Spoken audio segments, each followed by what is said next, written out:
اگه مدفوعت کامل خارج نمیشه حتما این ویدیو رو ببین. این ویدیو مخصوص افرادیه که مدفوعشون کامل خارج نمیشه، رودشون پر از مواد زائده، یه لیوان آب هم که بخورن شکمشون باد میکنه، نفخ شدید شکم میاد سراغشون. تا آخر این ویدیو همراه هم باش. مثل همیشه لایک هم یادت نره. خیلی از افراد هستن که یبوست شدید خیلی اذیتشون میکنه. به اشتباه از ترکیب انجیر خشک و روغن زیتون استفاده میکنن، یبوستشون هم برطرف نمیشه.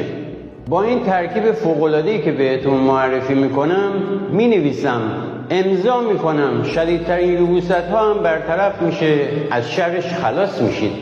پودر زنجبیل، تخم کتان، سرکه سیب رو با مقداری آب جوش خوب ترکیب کنید، بذارید 10 دقیقه دم بکشه.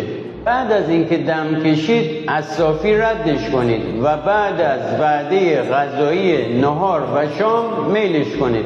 ببین ظرف فقط 2 هفته روده ها کامل تخلیه میشه، نفخ شدید شکم هم از بین میره. البته باید به اندازه و درست مصرف کنی که بهترین نتیجه رو ازش بگیری.